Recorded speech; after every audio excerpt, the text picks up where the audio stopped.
Now I'm leaving Mohawk Box. This is the continuation. But before I go on, I must add that while I was in Mohawk Box and got the sentence to 180 days, while my personal belongings were being packed up, they found a handkerchief that I had made from an inmate. You know how the inmates, they real creative. You probably find the most creative inmates anywhere in the world in the Department of Corrections. So we had an inmate hook me up a nice, like a collage on a handkerchief of Bob Marley on the top, and in the bottom it had a lion. Now this lion is known as the Lion of Judah. He had a scepter and it had like a crown on the top. And it really didn't have anything to do at all with gang affiliation. But nevertheless, being that these rules and regulations were just being implemented through a memorandum that you cannot have anything gang affiliate, they said that it was a gang affiliate article, and I think it was 90 days for that. 90 days. So now from 180, I got another 90 days added on. And on top of that, I'm in the box with this individual, Indio. And we're like, you could say we're co-defendants on this tier 3 ticket. And we're talking to each other. I'm in one wing and he's like in another wing facing, it's like a cross. So I'm here and he's like in this wing. So we can talk to each other.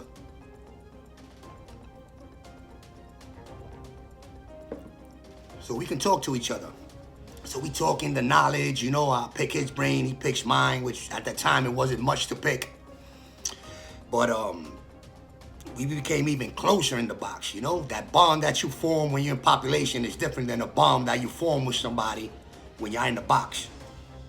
It's the same thing as a platoon.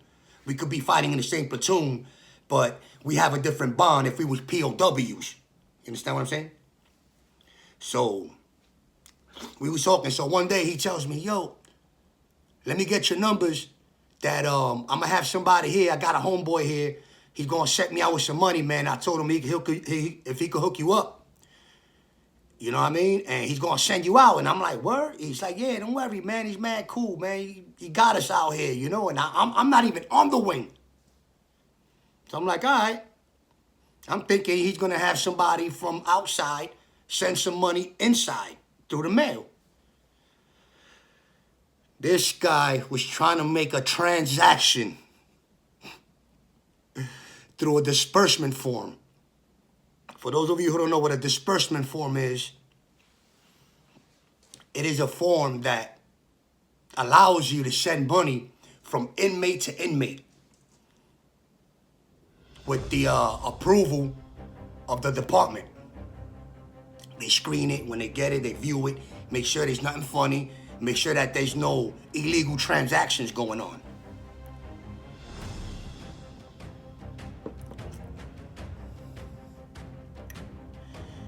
So I get a call one day, and it was to go into the office. They called me from the box into the captain's office, and it was another ticket. They gave me an extra 30 days for extortion.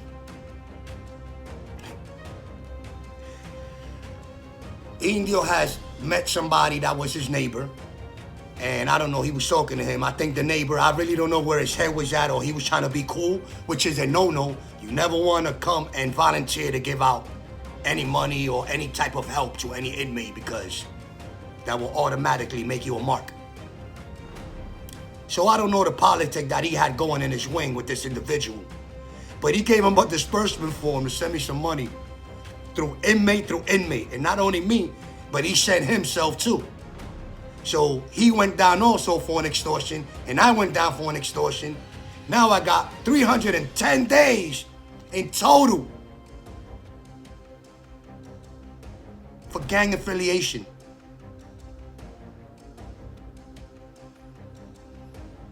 Now I'm going on my way to Southport.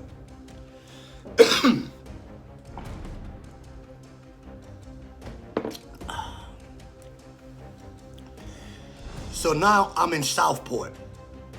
I'm like in the maxi max. This is like beyond a maximum security prison. This is where they house and trap and put the most dangerous inmates in kennels for long term. You cannot go to Southport Correctional if you got 30 days or 60 days. That's why the department had to make sure they roasted me. They want to give me the maximum time to ensure that we left the prison. Not only was we gang affiliates, we were now known as gang affiliate leaders. So it put a little spice on things with the classification, and that was the politic of the time. Leave an inmate there and keep him there. Do not let him out. This was the politic of the time.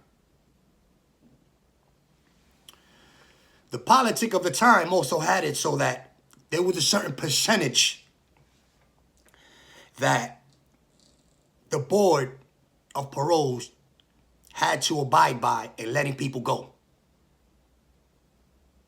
It was mandatory. That was based on the beds that were ready to be sentenced in Rikers Island.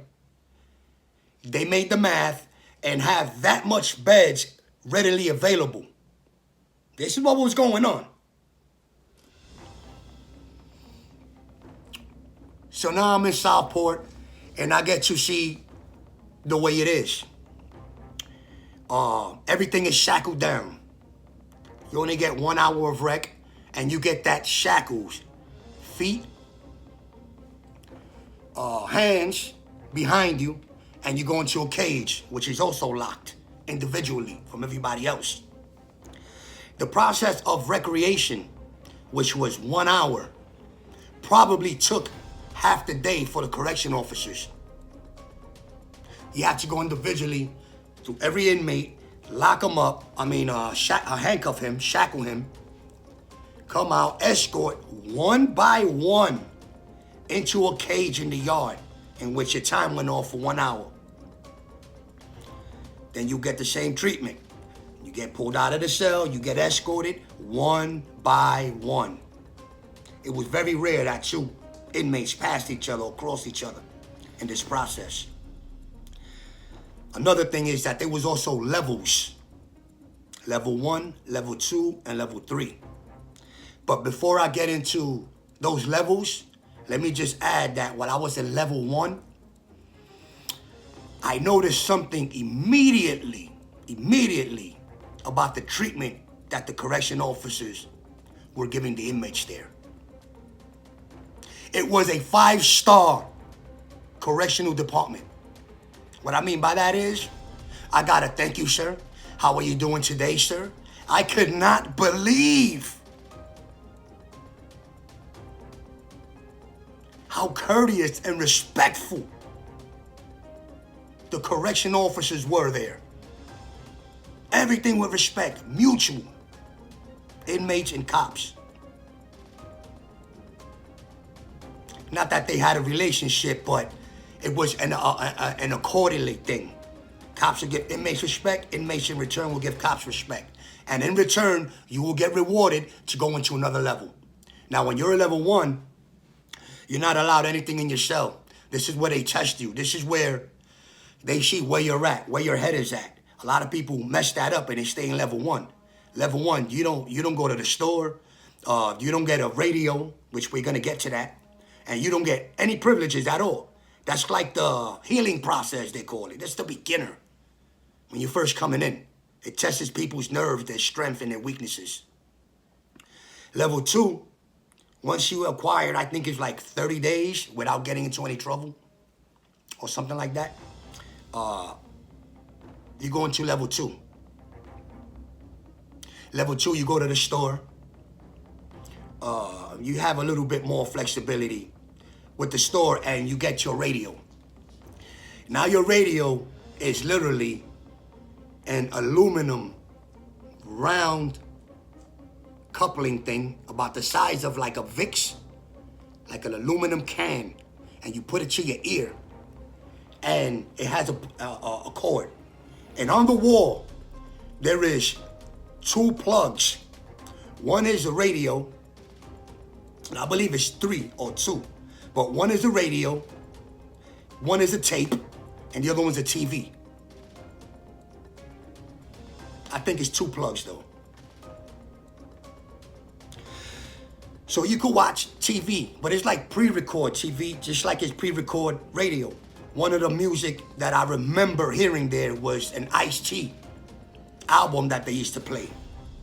I think it was like Ice-T's first album, and they used to play like the whole album, and it came on at a certain time. One of the TV shows that I remember hearing is Steve Urkel. What is it, Family Matters? So we have Family Matters on the TV, and we got Ice-T on the tape. So that was the radio on level 2. You made your way to that.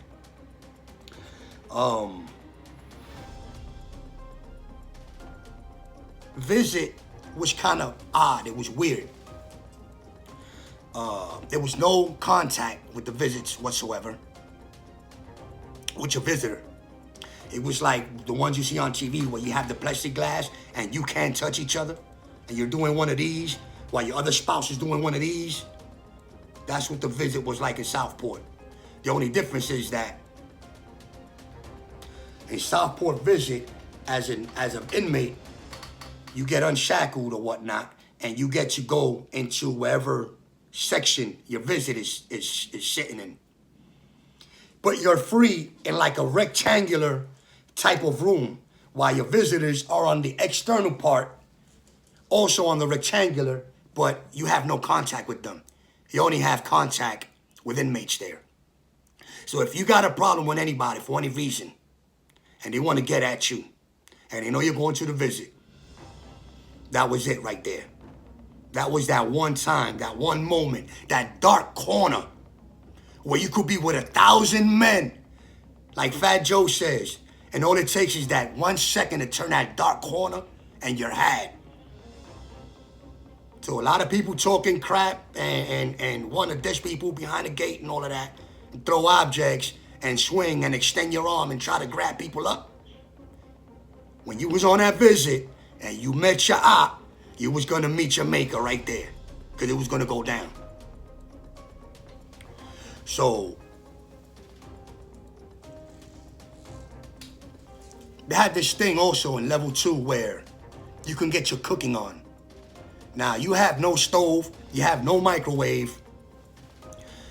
The cooking that went on there was quite interesting and is worthy of being told, because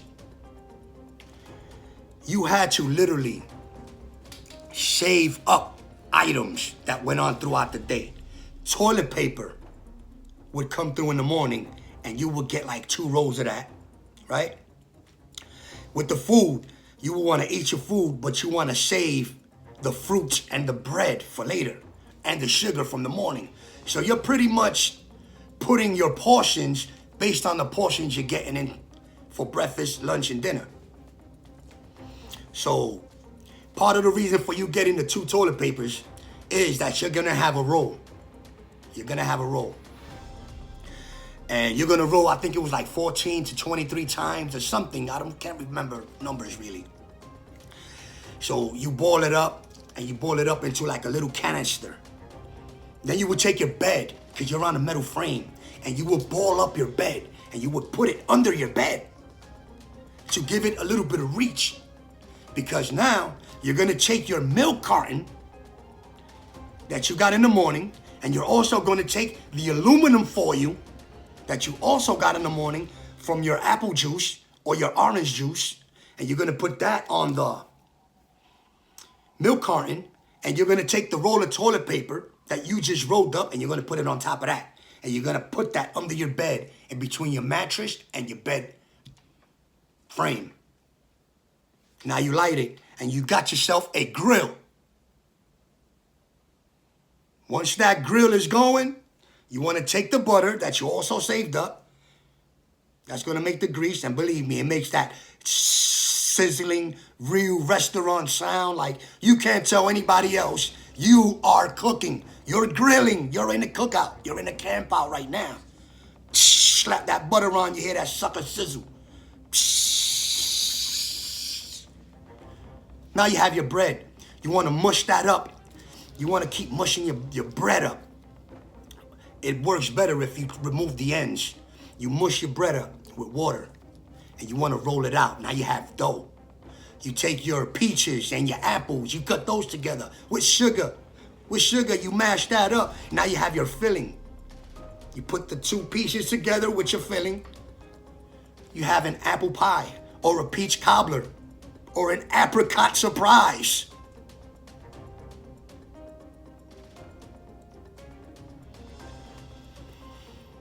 The smell is real. The taste, it's real. Because in your mind, it's all you have. Now, I've tried to reproduce this Southport pie to show somebody one day, and it tasted nothing like you thought it tasted back then. Everything is an illusion. You accommodate the mind. That's how you defeat being in solitary. The weapon of choice in Southport is patience.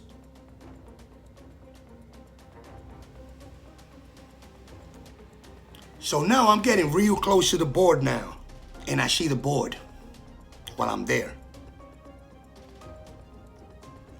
But before I see the board, I get into an incident there. And the incident had to do with the mandatory flu shots that go around yearly. Yes, because I was asthmatic, it was mandated, mandatory, that inmates get a flu shot yearly to the date. Now, I'm going to tell you something. This is not politics. This is real shit. I feel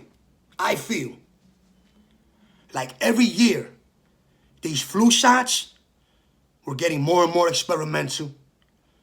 And for some reason, I would have a different side effect.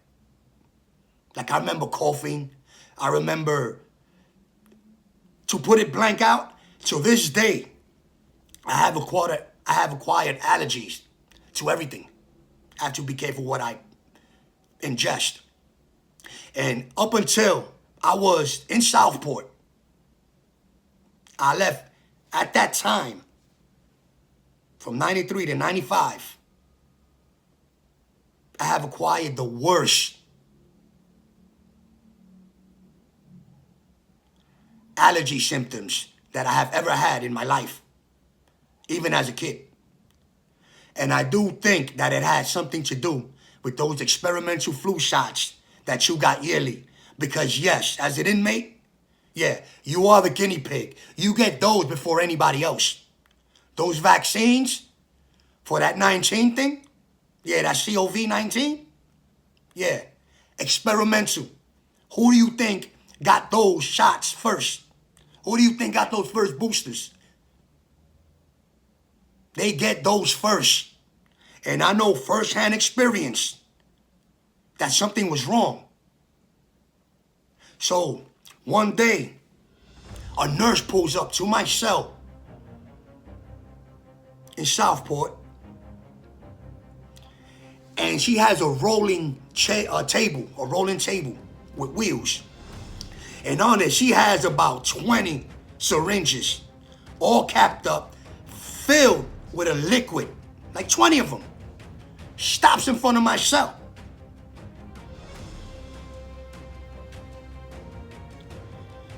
She's like, yeah, get up. I'm like, what is that for? She's like, yeah, that's your flu shot. And I'm getting up, and I'm already used to getting that yearly flu shot. I already know that there's consequences if you deny that flu shot also. Yeah, there is consequences if you deny that mandatory flu shot. So I get up, and I notice she got like 20 syringes, and it's filled with a liquid.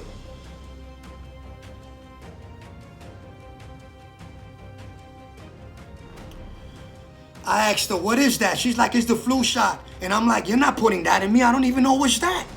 And she's like, well, you got to take it. I'm like, I'm not taking anything. I don't know what you got in there. What is that? She got so pissed. She pulled the pin. Now there's an issue. Now I have the shields, the helmets, Everybody running up on my gallery, on my cell, because this nurse says I was being disruptive. So the captain comes up and he's like, what's going on? And I explain to her the situation. And she's like, yeah, but she got to take it. And she's yelling like she is upset. And I'm telling the captain, I don't even want to talk with this lady. I don't even know why she's here. She lucky she ain't getting shit down. Woo! I said that. She had to go take a walk. Captain turned around and was like, go.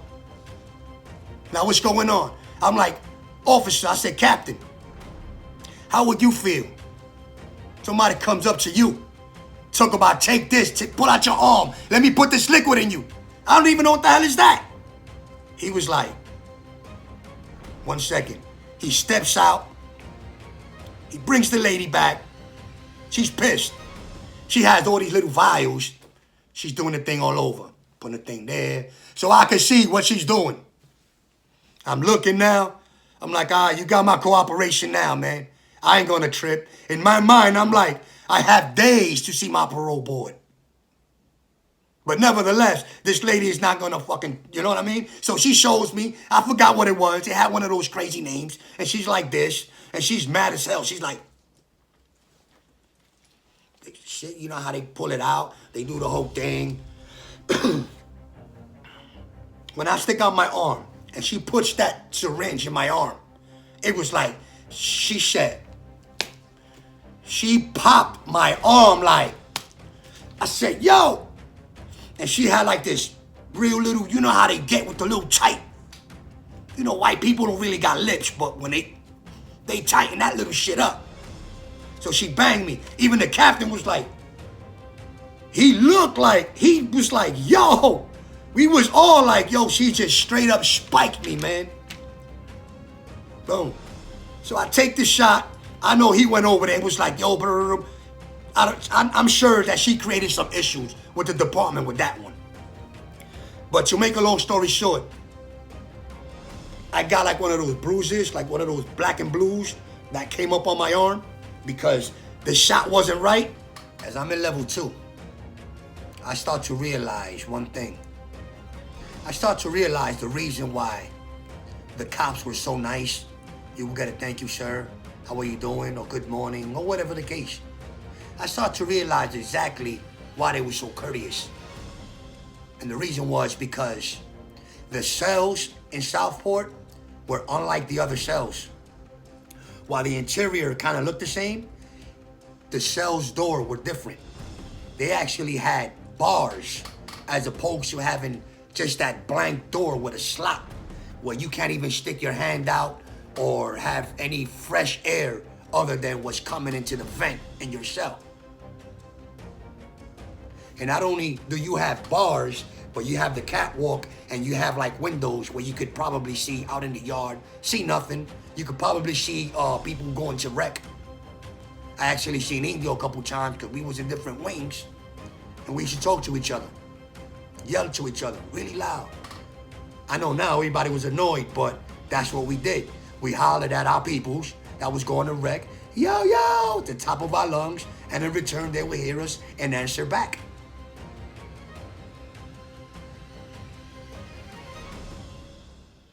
But the reason they was so nice and so courteous might have been the fact that shit throwing was a thing. Urine throwing was a thing. Yeah, you piss the wrong people off there. If they can't get at you, they're going to shit you down. They're going to throw shit at you. They can't get you. They're going to throw shit on your bed. That's an automatic cue for an officer come, get all your stuff, pack up, you got to go. That was the message. You get shit down over there. If you was all the way in the last cell, you had to come down the showers, come through all the cells. You would either have a reacher, which is somebody that would stick their arms through the bars and try to get at you. You can have a poker, where somebody makes like a makeshift item where they could attach the razor or something and try to get you that way. Or you got the shitters, where you come down and they'll just throw shit on you from a cup or something.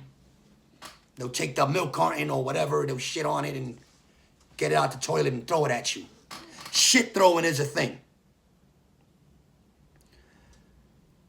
So I can see why the cops were courteous, because they got to be there every single day. And we got people with some time. We have lifers up there that won't give a crap. They will shit you down. The cops know that. They didn't want any smoke. The respect level changed with the cells being open. And I'm sure it also changed with inmates also. Because when you get to those closed doors, there's a lot of yapping off, boy, a lot of threats. But those threats kind of got to a minimum when those bars are open. And you're in there with the wolves. Now, when I was in there, it predated the harsh gang activity and the oppression that was going on in the rest of the boxes. So I could just imagine how it really got in there with that.